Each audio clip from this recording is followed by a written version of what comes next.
What's up, guys? Saf here on SuperSaf Speaks, and welcome to episode number 41 of the podcast with myself, your host, Saf, as well as my co-host, Thunder E from Border Work. I remember my name this week. I know, for a change. He's actually awake. So we've got a lot to talk about. There's been a lot of announcements and different things. It was definitely Techtober, I would say. The most recent announcements we've had are with the Apple M4. I have been testing some of the new M4 products out, and I was there in LA for the launch of all of the new iMac M4, the Mac Mini M4, as well as the M4 MacBook Pros. The Snapdragon 8 Elite, Enabong was in Hawaii for the launch, and we've already started seeing devices with the 8 Elite. Like it's just November. What's going on? Things are moving quicker and quicker.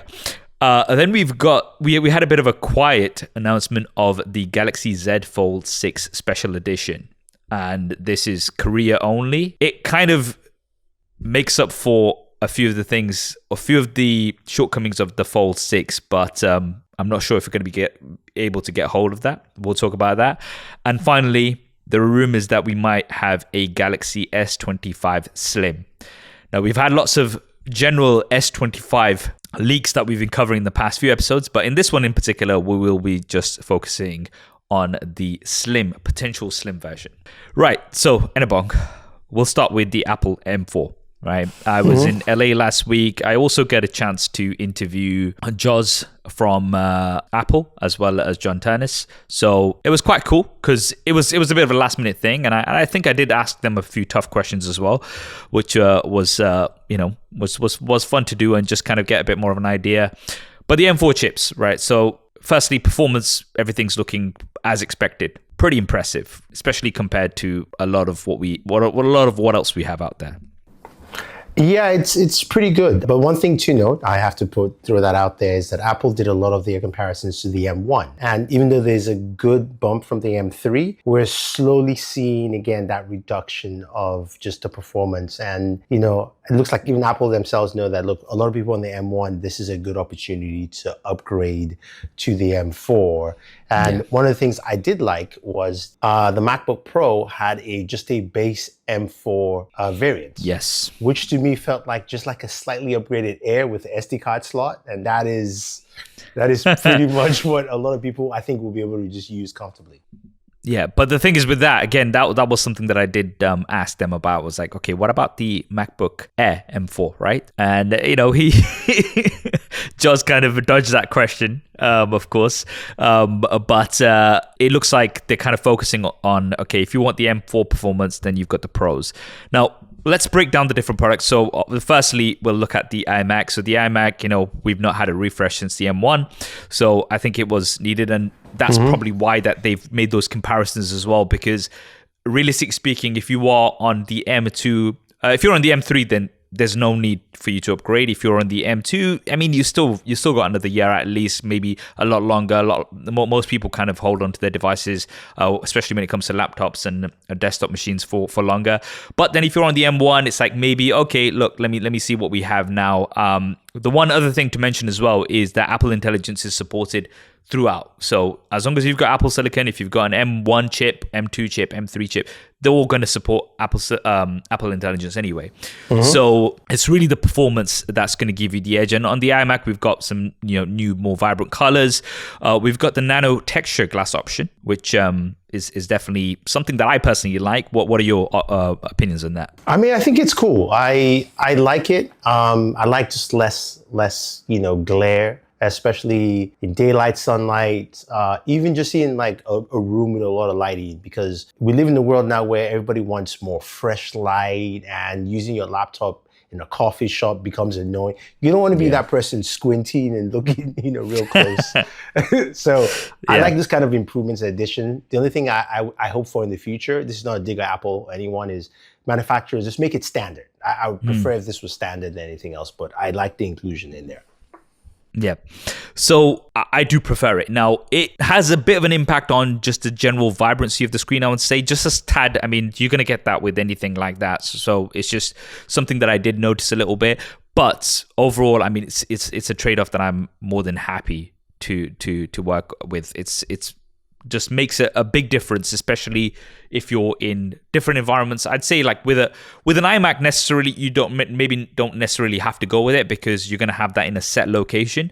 Yeah. But with a laptop where you're moving from place to place, it's very different, and that's something that I would say does make a difference there. You've also got an improved camera on the iMac, which I think is needed again.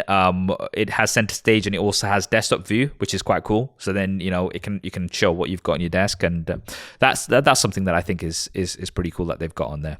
Yeah, I think those updates to the iMac are well needed. It's been a while. I would have loved a little bit of a design refresh, but honestly, it looks pretty cool. So, yeah, it's I have the asking. pink version, as you will see on the B-roll. Very, very. I mean, it's definitely. I mean, they should call this the iJustine edition, I would say. Oh, the iJustine edition. Okay, yeah, pretty much. But I mean, personally, what I'm more excited about are firstly the MacBook Pro. I've been testing it out for the past week. The M4 Max, absolutely crazy. Once again, as Enabang was mentioning, a lot of the comparisons were made to the M1 and not the M2 or the M3 Max. That nanotech option for £150, I personally would go for it. I think it does make it a significant difference, and especially for a laptop that you're going to be taking around. The brightness has been boosted, so now the SDR brightness, the HDR brightness is the same, but the SDR brightness is now up to 1000 nits, which again makes it easier to view outdoors. Battery life, dude, 24 hours. It's I use my MacBook Pro M3 Max version pretty much every day, and like even if I'm on the plane, I don't plug it in. I just use it throughout there. Even if I'm editing video and everything, it's very good, and that's just been extended even further. Oh yeah, I think what I liked about it was Apple came out to throw some heat at competition. Because we had Snapdragon, X Elite. We've got the Intel Core Ultra. AMD has the Ryzen 9, and I did a battery test. And in the last generation, with just the regular M line Intel One, which to me was weird because Intel and battery life doesn't come out. And Apple says, you know what? How about 24 hours on our Pro line, not the regular, not the Air, Pro. Hold my phone. Let me just show you. It's like. I'm not gonna say hold my beer because it's haram, but anyway. I mean, no, hold my soda. Hold my soda. Exactly. Let's keep it PG here. Let's keep it halal. But yeah, so I think that's crazy that they've gone up. I mean, it was already 22, so it was really good and it's gone up. Thunderbolt 5 on the M4 Pro and the M4 Max versions, so that's 120 gigabits per second, right? Mm-hmm. I don't think you need that, but again, I think they're just kind of showing. Oh no!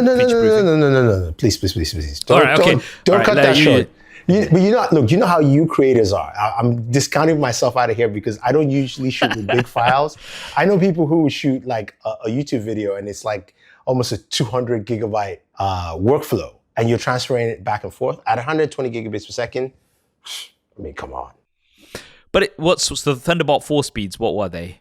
I'm just having a look. Wasn't it already 100? I thought it was 40 or 60. I could be wrong. Let's see. 40 gigabits per second, Thunderbolt 4. Oh, okay. So yeah, my bad. So yeah, that's quite a significant increase. And like this is one thing that I didn't actually get time to ask the Apple execs was Thunderbolt 5 like a demand from MacBook users, or was that something that they just decided that okay, let's put it in and just give them the option there, even if you're not going to be using it straight away, kind of future proofs? Yeah, I mean, I think it's future-proof, but also, again, Apple is part of the Thunderbolt Association. Apple and Intel are one of the key people there. Mm-hmm. And both Apple and Intel, I think Apple is usually first because Intel launches afterwards, usually just updates Thunderbolt as soon as it comes out. Plus, it's on the MacBook Pro, which is a Pro line. You've got a lot of editors, people doing AI stuff. Like, the faster the speeds, the faster you're able to do work. So I think it really adds to it. And I think, now that we're seeing the numbers, because again, when we say 4 to 5, you're like, when you go from 40 to 120, then you're like, okay, it makes sense. It's pretty good. And then I think one of the key things that, was quite a needed improvement was that the base configuration is up to 16 gigabytes of unified memory up from 8, right? This is something that I've always said in my videos is that you need to, if you are going for a MacBook or a MacBook Air, I would kind of say like, look, maybe just go for the 16, right? But now that it comes as a base, I mean, again, it's overdue. It was needed, but at least it's there. And it's something that I definitely appreciate being there. I agree. Thank God. Thank you. We've got, again, an improved camera, a webcam with center stage as well now. So I would say, if you've got an M1 series MacBook Pro and you're thinking, okay, now, it's time for me to upgrade, then I think, go ahead, do it. If you're on a previous MacBook, like, an Intel-based MacBook, then it's a no-brainer. Right now is a great time to get a new MacBook, I would say. I've been using it for a little bit. In terms of benchmarks and stuff, what I'll do is I'll get the editor to steal Tom's benchmarks that he's done. He gets so annoyed when I do that. I'm just waiting for that copyright strike. Tom, no copyright strike, man. I mean, look, just be efficient. It's all about being efficient, right? That's all it is. It's so Tom, our good friend, Tom, the tech chap, he I'd say he's kind of like one of my go-to guys when it comes to, detailed laptop reviews, because he has a collection, right? So whenever he's doing the benchmarks, he's got the whole collection to do it for. And plus, I'm lazy to run 17 different benchmarks on 17 different devices. So, dude, I agree with you. I did a battery life benchmark test on 8 laptops. That took me like 4 days because they all actually went over 12 hours. That's crazy. So I'm like, okay, I just gotta wait. It's too much work. So benchmarks courtesy of Tom, the tech chap, which you'll be seeing on screen. Love you, Tom. All right, now Mac Mini. Okay, now Mac Mini, I gotta say, man, like it is tiny. It's just 5 by 5 inches, 2 inches tall, and come on, £599. Well, I think it's $599. Yeah. Before I even go into any of it, is there anything that's comparable on the PC side? Because some people have been saying, "Oh yeah," but like I'm talking size as well as performance. Is there anything comparable? Nothing. Exactly. Not in size. Performance, you may be able to build something price wise that will be either there or slightly above. I would just say in relative range. But I wish I could turn to my desktop. Performance wise, no. There's just nothing you will get in that size. And that's the one excitement I was excited about. I've been waiting for the Mac Mini to be smaller since the very first announcement because I really felt that Apple just used the same chassis from last generation. Now it's smaller. And again, you still have that huge performance, even though, we all kind of wish it was the size of the Apple TV. But to be fair, there's some components, it's just better to create some airspace so that, Oh, yeah. In case, you really try to task the system. But this is probably the most affordable computer out there of any kind with performance tied to it. So whether it's a laptop or a PC. And I think this is the position where if somebody wanted to get a Mac and wanted to get a Mac for home, I would say get this over the iMac because you can get a decent monitor. Yeah. Nothing too, like if you're on a strict budget, you can get that. You can get $100 monitor, keyboard and mouse is, come on, you just plug that in, you're good to go. You know, that's honestly the way to start. Yeah, so I mean, again, like I just gotta say, like I'm very impressed with what you've got here. The M4, if we compare it to the M2, 1.6 times faster CPU, 1.4 times faster GPU. If you compare it to the M1, 1.8 times faster CPU and a 2.2 times faster GPU. And then the neural engine compared to the M1 is 3 times faster. Now, that's obviously going to be helpful for Apple Intelligence. The M1 version will still have that. But for £600, $600, getting the Apple Intelligence features as well, which are rolling out. And that's something that I, did talk to the Apple execs about. And I was like, what are the challenges? They've said that they ship them out when they're ready. You do have some Apple Intelligence features right now. The writing tools, personally, what I've actually really liked, I'm not sure about you, Anibong, but the notification summaries are bloody brilliant. Like, I'm in a lot of WhatsApp group chats, and then sometimes you come back to your phone and there's like 50 messages. Apple Intelligence actually does a very good job of summarizing all of that into just one notification. All right. And it just kind of like and I was like, you know what? Okay, this is good. This is something that, has already just straight away made an impact, right? Now, I'm going to be testing out more of the writing tools. The only thing that I would say is, a lot of these devices you're buying with, okay, you're going to have to wait for those to roll out, those features. They're not coming all at once. But, so far, I've kind of enjoyed some of the new features that we've got in Apple Intelligence. I'm really looking forward to trying some of the image playground stuff, which I think is really where the generative AI kind of is a bit more impressive on that side of things. But again, this is coming to a device that's for £600. And, a couple of things that I forgot to mention. First, carbon neutral Mac. Thumbs up for that. You've got ports as well. So you've got at the back, you've got Ethernet, you've got HDMI, you've got 3 Thunderbolt ports. And for the first time, you've also got them at the front. So you've got 2 USB-C ports at the front as well as a headphone jack, right? So again, this compact, I'm like I said, you can hear from I'm very impressed with this as a desktop. And then on top of that, it comes with 16 gigabytes of unified memory, right? So again, all of this for sub £600. I mean, brilliant. Just get it. I've been saying, like, a lot of people have been asking, and I'm just like, the base configuration is going to be more than good enough for your day-to-day, some photo editing, image editing. You can push it a little bit as well. That's absolutely fine, and it's going to last you for a good few years as well. Get a mouse and a keyboard, a monitor, and within 1,000, you've got a very good desktop. Setup. $750. I'll build you one right now. $750 with a mouse and keyboard, because you can get that for like $25. I'm talking if you're getting like a decent, a good quality display. But you're right. Yeah. You don't have to go there. Okay, one thing that's the power buttons at the bottom. Does that matter? No. I initially was gonna say maybe, but to be fair, with the Mac and even with the PC, I don't even turn off my PC either.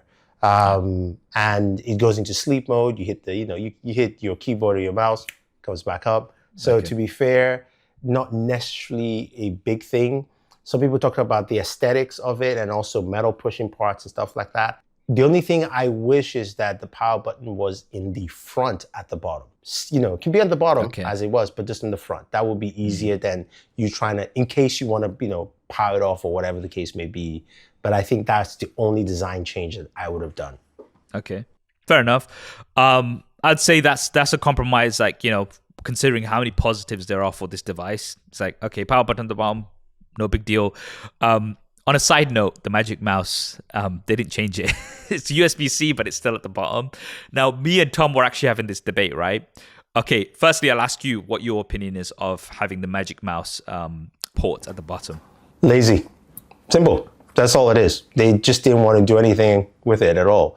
So I'll put it out there. They spent all their energy creating the Mac Mini, and they were like, just throw it. It's USB on there. It's fine. We're good. No, but so here's the thing. I am like, I'll probably get some hate in the comments for this, right? But the Magic Mouse for me, right? I have it, right? And I prefer using a graphics tablet anyway. So, but whenever I do use it, there's never a situation where I actually need to charge it and I'm like, I haven't charged it and I want to use it, right? But how often do you use it? That's the thing. No, I do use it, and there have been like, so because you get a warning anyway that, okay, the battery's getting low or whatever it is, right? Yeah. And then what do you do is you just plug it in, and then overnight or something. Like, you don't need to be like, oh, I need to wait while it's charging. It's just like, leave it charging overnight, come back tomorrow and it's done. Like, it's not like, because it's only, the only situation where I can think of is if you've left the power on and you've not used it for, maybe a good few days and something, and then it's actually died fully. That's the one situation where like, oh, now I have to plug it in while I'm, using it. I highly disagree with you. And I'll tell you why. So I use a Logitech mouse here, right? Okay. And Logitech is well known for superb battery life on their mice, right? And I tend to forget that I haven't charged it. And yes, it will give me warning. I'm also one of those people who are like, this is like your car, like this extra juice there, yeah, I can run it through, and then eventually dies, and I'm still doing work while I'm gaming. And usually it's when I'm gaming, because that's when I'm using the mouse the most, right? Okay. So I need to plug it in and stuff like that. But I agree. I'm just saying that in general. I'm not saying that that's the functionality. You're not going to be using the Magic Mouse to game. Like, that's my point. That's my point. Exactly, right? But why make it inconvenient for the customer just because of your poor design philosophy? You know what? I think this is a completely different sort of angle, but I think Apple just leave it there just because everybody talks about it. Like, imagine the amount of free marketing you get because there's that debate. People are like, oh, it's fine. And other people are like, no, it's the worst design ever. And that sort of, clash of users. I would not be surprised. I agree with you on that one. I won't be surprised what? about Like, that, yeah. I mean, that's another. I should have asked that. That's I need to like, because I was kind of like, I was a last minute interview, but I need to kind of like make a list of things that I need to ask some of the Apple execs and be like, why is that in the bottom? And they'll be like, it's marketing. You guys, you fools, just talk about it all the time and give us free marketing. That's why. That's probably what it is, man. But anyway, let's move on to the Snapdragon 8 Elite. So they didn't call it the Gen 4. They went straight to 8 Elite. And, I mean, the numbers look impressive, don't they? Yeah. This is one where Saf and I did split duty. He went to LA. I went to Hawaii. We kind of, divide and conquer in this situation. But you can't use divide and conquer with a brown guy and the black guy. Come on, man. Take it as you will. Anyway, back to Snapdragon 8 Elite. We kind of heard rumors that the name was going to be 8 Elite before the announcement, so we're all kind of like, okay, this doesn't make sense. Like, why are you changing your naming structure?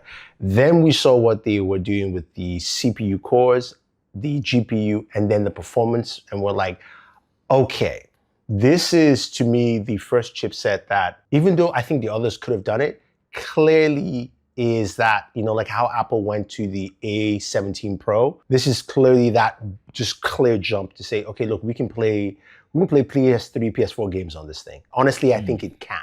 That is just because of what it can do benchmark-wise, the kind of performance. And one thing that I realized that they missed out was they didn't take the opportunity to use the Geekbench scores to go when, he's over 9,000 from Dragon Ball Z. Because the numbers they ran there were 10,000. I have the Realme, and the Realme is at 9. I've got 9,500 or something. I'm sure other devices would be able to get to 10,000, but it was over 9,000, which is impressive. We haven't seen that from Apple device. We haven't seen that from any device any chipset till now. And then some of the performance things, what they also spent time on was comparing their CPU core to Intel Core Ultra Series 2. They talked in detail. I mean, like, they went in to just say, like, Intel, get out of here. That's literally. And the funny part about that is that they made that they talked about that without announcing the chip. So they said, we have a brand new core. And they're like, okay, cool. It's called the Orion core, the second version from X Elite. But this core is better than the Intel. And we're like, is this the same core in the cell phone chip or the laptop chip? Like, we weren't even sure. And they're like, no, it's the one from the cell phone. It's better than. I was like, ooh. Oh, shots fired. Fired. So they were feeling themselves. They were very hyped about this. And from everything I'm seeing from it, I think it'll be good. It's going to be a really good chipset. The problem on the Android side, again, is who's going to take full advantage of this chip? Games, developers, all that fun stuff, where we can actually start seeing some of the, like, again, I want to see Resident Evil, Assassin's Creed, or Call of Duty just on this device, because it is very possible now. It's not like it's I'm not sure. It is exactly possible. But Qualcomm they were jazzed up. They were like, we're ready to take on the world at this point. Well, it's good positive attitude to see.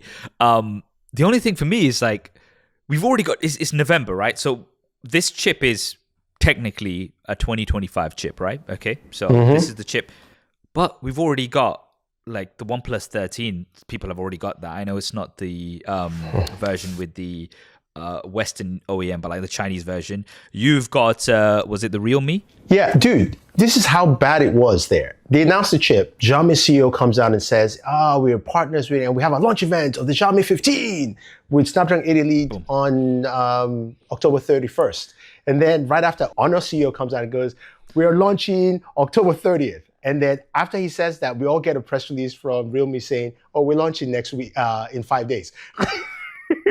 What is going on? Because this is the thing. This is a bit like So then, like we're going to be coming on to some of the other devices right now, but it's just like, all right, so you've already made a lot of devices technically outdated. I mean, don't get me wrong, the 8 Gen 3 is still a beast, right? But it's kind of like, oh man, now you've got these new ones. It's like the timing to me is like kind of off. Like I preferred it when they used to announce it in November and then Jan we'd start getting the new devices. Right exactly, now, it's crazy. But anyway, it's exciting. I did see that. Have you done any comparisons? Not to last generation, but just off benchmarks alone, it destroys everything from last gen. And also with the iPhone, you can tell it's just higher. Yeah. But I think I'm saving that for the Galaxy for one main reason. The Galaxy always has the overclocked chipset. Yes. Which it has the full Galaxy chipset. Exactly. So I really want to see what that just looks like. The other thing to mention, which they didn't stress about until like we saw demos, was everything about this chip. The biggest thing they wanted to push, which they didn't mention in the press release, is that this is all about AI on device. So because of the kind of new power and performance, the improved NPU, it's all about AI performance on the device. One of the cool ones I saw was a bit more technical demo. Didn't really record it because it was too technical, but it was a company that allowed you to download a software that allows you to create your own AI tool that you can run on your own device, be it a laptop, like a Snapdragon XLE laptop, or a mobile phone. And one of the key things they said was like, your AI tool can go on, on the internet and pull information and stuff like that, but you can also do it, it can just basically stay locally. So if you're running a business and you want your AI tool to not be connected to GPT servers and then pulling your information out, this is the best way to do it. So now you can have, interesting. I want my AI to just do my accounting, but I don't want anybody to know my numbers. Everything stays in the business here. I don't want the tax man to see my numbers. Yeah, exactly, right? This will do that for you. So I was like, this is pretty cool. This is the kind of stuff that, it's not grandiose or like super crazy, but if you want something specific for your life or your business, now you can create it yourself, run the script, and then it just does the things you need it to do. So I was like, that was nice to see. And they had different like demos of different on-device tools, no longer going out to the cloud and pulling information, which I was like, oh, okay, this is nice. But they didn't mention it in the press conference, which is kind of weird. It's kind of interesting because, like one of the key things I would say with Apple Intelligence is the kind of focus on privacy, right? That whatever they can do on device, they do on device. Whenever they go into the cloud, it's using like very secure servers. And anytime you are like kind of interacting with ChatGPT, you get a notification. It's like, okay, going to ChatGPT, are you okay with that sort of a thing? So it's very much focused on security, and I guess there hasn't been that much of an emphasis on the Android side of things as much. But the more of this that can happen on device, the better for the users. So this will be interesting. Buddy Ash from C4E Tech actually has done a comparison of the 8 Elite versus the MediaTek Dimensity 9400, right? Oh, okay. So there we go, Ash. That was, and again, this is the thing, because all of these devices are already here. It's just got them like imported, and we've seen the results. So as far as I can see, overall, the 8 Elite is scoring higher compared to the Dimensity 9400. But with the Dimensity 9400, the devices are not going to be as highly priced. Because it's not pushing as much, it also seems to be a bit more efficient, the Dimensity 9400. But then again, that's the price you pay for the extra performance that you're getting with the 8 Elite. Speaking of efficiency, Qualcomm talked about 25% more efficiency to your device overall, even though the new chipset doesn't have any efficiency cores. That's gone. Okay. They got a performance cores, and they've got power cores and then performance cores. That's pretty much what they call them, 2 and 4. And then they also promise an extra, if you're a gamer, 2.5 hours of gaming with this chip. I was like, how did you get that speed? I mean, every game is different. They're like, nope, you're going to get 2.5 extra hours of gaming. I was like, all right, that's cool. All right. I'd like to know how you got that number for all games. You know what I mean? Like, so it's going to be an interesting time with all these chipsets moving forward. Yeah. And I can't wait to see what these companies do with developers. Like, who's going to partner with that developer that says, okay, we're taking full advantage of this, and it's here. maybe GTA 6. I'm joking. will be on a Snapdragon device. That would be an announcement, wouldn't it? It's like, Yeah. oh, so here you go, GTA 6 on device, boom. Nah, it's not gonna happen, but we can hope. But Yeah. overall, impressive stuff from Qualcomm. We are going to be seeing a lot more of the 8 Elite, and it's going to be on practically every Android flagship device that's going to be coming. I was going to say in 2025, but already in the next couple of months and in 2025. One device that the 8 Elite is not on is the Samsung Galaxy Z Fold 6 Special Edition. So we covered this, like rumors and leaks, and it has actually become official. So Samsung Korea, just unveiled this earlier in October, and there wasn't really I'm gonna be honest with you, I had no idea. I just completely, because I've not been going on to X much. It's just with the election and all sorts, there's a lot going on Twitter or X, whatever you call it. So I've actually not been going on much. But I was with Khalifa, and he's just like, oh yeah, the Z Fold 6 Special Edition is out. And I was like, what? So it was very, very quiet. Okay, now let's initially look at what it's offering. So it's thinner and lighter compared to the Z Fold 6, right? But it is taller and wider, and that's something that we've been asking for. So the front display is now wider, and it looks a lot more usable. So we're looking at a 6.5-inch external display, which is up from the 6.3 inches that we had on the Fold 6. And the inner screen is now 8 inches, up from 7.6 on the regular foldable. So this kind of takes on board what we've been shouting and screaming about the Z Fold 6 and the previous folds for a while now, okay? So from the size and everything, it looks very good, but the limited, I've only been able to find one Korean video where somebody's actually got a bit of a hands-on with it. And it seems like it's kind of like, oh, hey, yeah, well, we've made this, but there's really not much, that I can't even find a place to order it from. Yeah, it's been hard. So here's the funny thing about this device is that, do you know the day it was announced? Was it the 21st of October? I think that's the 21st, but the exact day that the Snapdragon 8 Elite was announced. The exact day where the press conference came up. So yeah. I was sitting down with Danny Wingate, Super Scientific, and we both looked at each other and went, this is the perfect time for Samsung to just walk out on stage, because they had the Samsung CEO there, and just show it here. It's like, oh, 8 Elite Special Edition, bye, done. And somebody else was chimed in and was like, that's going to cut away from the S25. I was like, no, the S25 gets the overclocked version. Yes, for Galaxy, yeah. For Galaxy. So we were trying to buy it immediately. We're like, search. Couldn't find it anywhere. Called the contacts we have, to get stuff from China. They were like, we can't find it. Then it eventually went on sale last Thursday or Friday. Sold out in 10 minutes. Gone. Crazy. Which begs me to believe that, number one, everyone was asking for this, which we know. But again, this is just at least, the factual basis. And then two, what the hell were they thinking?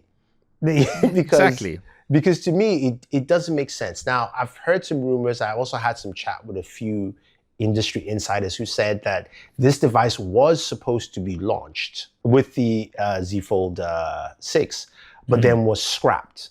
Now, not sure why, or maybe they thought they could still milk it out as much as possible. My biggest gripe with this is not that this device is not out, is that I fear the way Samsung has been going is that the Z Fold 7 would just be this device. Maybe with some other tweaks, here and there. A few tweaks here and there, yeah. Because, this device. Yeah, I totally agree with you. To me, this is what the Z Fold 6 should have been. And maybe after all of the reviews went live, how everybody was saying, it's a good device, it's a good foldable, but guess what? There's way better things out there. And they probably just saw that and they were like, okay, let's just drop this. So then we kind of save face a little bit, right? But then they were like, oh crap. The 8 Elite is out. We need to announce it. We need to announce it quickly. So there was a panic, everybody, the meme with the fire everywhere. It's like, oh no, let's quickly put something. Remember after the launch of the Galaxy Z Fold series and the watch, where the Samsung CEO was like, he's tired of all this, not necessarily he said Apple. I'm paraphrasing highly, but he says, their innovation is lacking, because everybody talked about how the watch kind of resembled the Apple Watch and all that kind of stuff, a Watch Ultra. I think that lit a fire on somebody. They were like, okay, what can we do to appease Big Boss? Because he's going to fire some people. It seems like it. Yeah. So at least, in home-based Korea, people at least are going like, oh, we have the better Z Fold here. But here's the thing too, is that we have the same camera system, I believe, as the S24, if at least getting it fully correct. Or at least we have the same main 200 megapixel camera, right? Yes. So we're getting much better photos from this device. We're losing the S Pen, which I think it's fine, because I think a lot of S Pen users want S Pen functionality on both screens. And also internal. I think that's the only thing that I'll forgive them if next year they launch it with the S Pen internal and both screens you can use the S Pen and it's technically the same device. So I agree. I'm okay. For me, if it has the S Pen, then it needs to be embedded. If it's not embedded, then it's fine. Don't give it to me. So I can live without it, right? In that case, right? But yeah, the 200 megapixel camera, this is a lot of what I was saying in my video about what what I want the Z Fold 6, what I wanted the Z Fold 6 to be, wider display, thinner. It's not very much lighter, it's only a few grams lighter, but the wider display kind of makes up for it. And I was saying that, I wanted the 200 megapixel camera from the S24, which we have here on the special edition. We have the 8 Gen 3 for Galaxy, so it's the same as the Z Fold, but we do get 4 gigabytes more RAM, so 16 gigabytes of RAM instead of 12. And apart from that, it's like, okay, looks pretty cool. I'd love to test it out, Samsung, hint, hint. But as far as I can see, it is just not going to be available anywhere. When we look at what the pricing is, we're looking at roughly about $2,000. So, with taxes and stuff, it'd probably be a little bit more than that, around maybe $2,200. So, it will be priced higher than the Z Fold 6. But, I would have personally really liked to actually daily this. But unfortunately, I'm not sure if I'm going to be able to get a hold of it. I'm working on it, so we'll see. That's all I can tell you. I don't know if I'm going to get it or not, so okay. We'll see. Finally, Samsung Galaxy S25 Slim. So we've covered lots of leaks and rumors of the S25 series, in particular the S25 Ultra.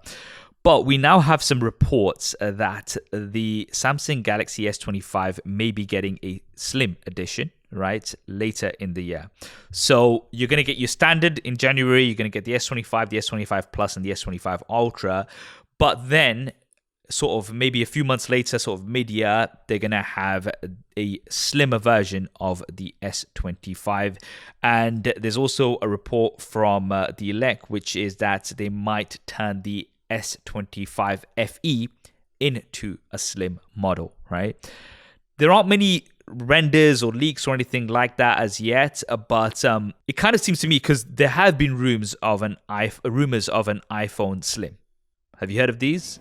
I've heard some rumblings, but I really haven't paid too much attention to it, because I'm not exactly sure where that will fit for Apple just in the lineup. But so I kind of get a feeling that because of these rumors that there's going to be this iPhone Slim edition next year, Samsung are kind of like going ahead and like, okay, all right, before they even announce it, we'll already have an S25 Slim edition, right? Mm-hmm. Now, with the efficiency of things like the 8 Elite, right, where you're going to be getting much better battery life, you could get away with a smaller battery into a slimmer device, which would kind of appeal to some people. I don't know how many people that would appeal to, but that's kind of what it seems to me like. That's the kind of angle that they are looking to take. Just make the S25 slim, the S25 regular. No, but this is the thing. The S25 sells really well, right? So it's just like, if it's not broken, don't fix it. However, as far as I'm aware, this year, the S24 FE, there was really not much Oh, I mean, I can tell you why. It has nothing to do with the design or slimness. Yeah. No, but as in, if you look at the S24 FE, right, and I'm basing this purely on affiliate sales, like not many sold. Sorry, guys. Sorry, Samsung, but I'm just being honest here. Not much sold of the FE, right? So maybe it would actually make sense for them to go ahead and change the FE up, right? Make it a fan edition, make it something a little bit different. I mean, I think they went away from the basics of the FE. It has nothing to even do with that. It's the fact that the original FE always came with last year's Snapdragon chipset. That was the first thing. Or even, no, the first one came with 2 years back, which is still fine.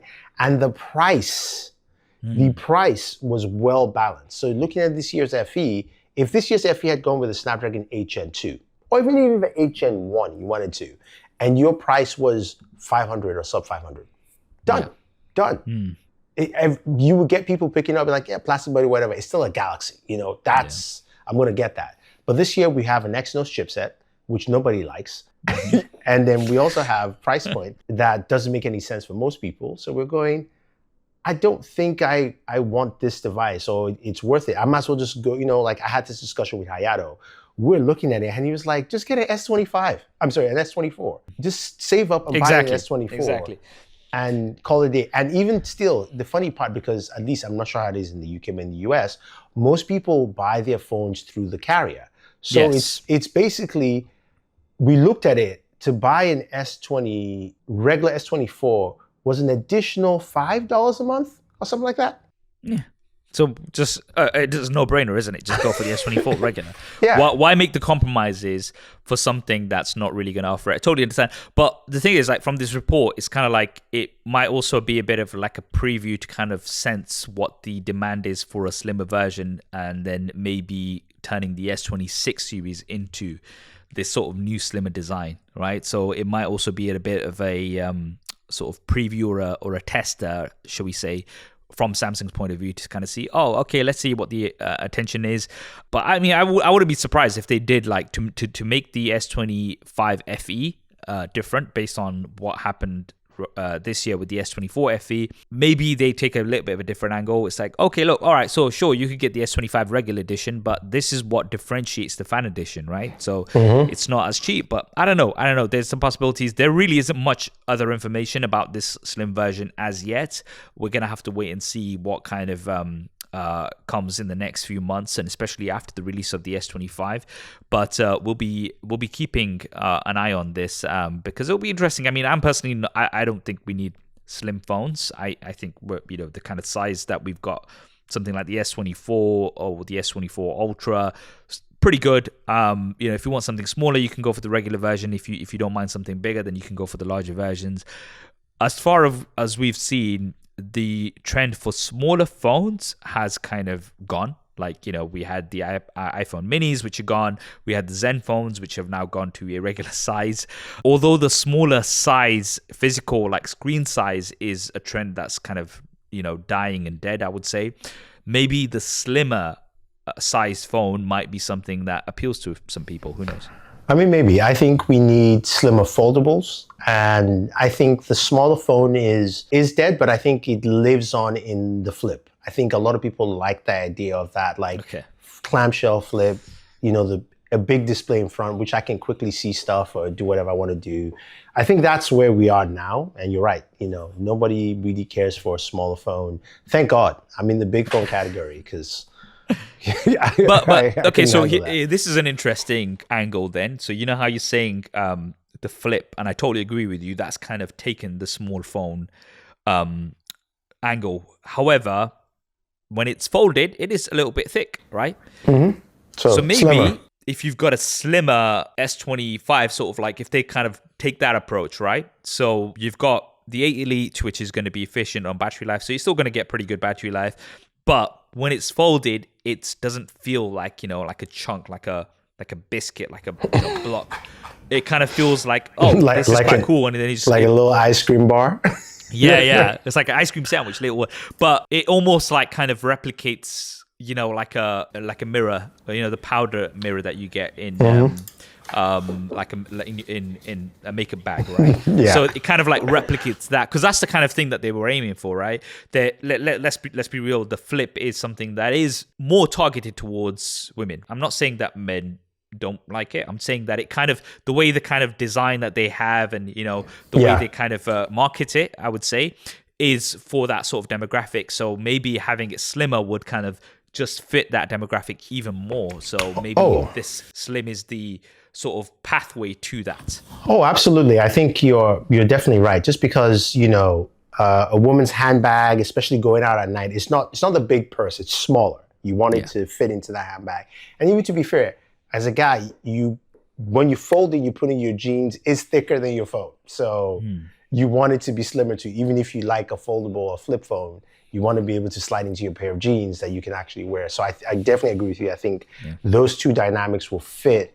And, having the 8 Elite, even the Dimensity 2 as well, because again, it looks like they are, very similar. And then just better performance and the slim design should get us to at least a new paradigm shift of very thinner, smaller, just, foldables across the board, which hopefully Samsung, actually pays attention this year and gives us better designs. Let's see. But that's all we have time for in this episode. It's been an exciting month, and obviously next month is going to be the final one. We can do a bit of a roundup of all of our devices. Of course, I'm going to be doing my top 5 smartphones of the year on the main channel, as well as the collaborations, which just reminds me I need to start messaging everybody. It's like, before we've got all of these new devices that are coming out, let's kind of focus on the ones that have actually released in 2024. Oh, absolutely. I think this year, what you're going to see from all of us this year, not just myself and Saf, is that all the way probably up to December 31st, you'll be seeing a video, unboxing or something of a new device. Yeah. Not a holiday like, hey guys, check this out. I got this early in the year. I like it. I've been using it. No, it's like, this is new. Check it out now. Yeah, we're not going to break this. Yeah, it's cool. No. We appreciate it. We like to be in wax, so it's all good.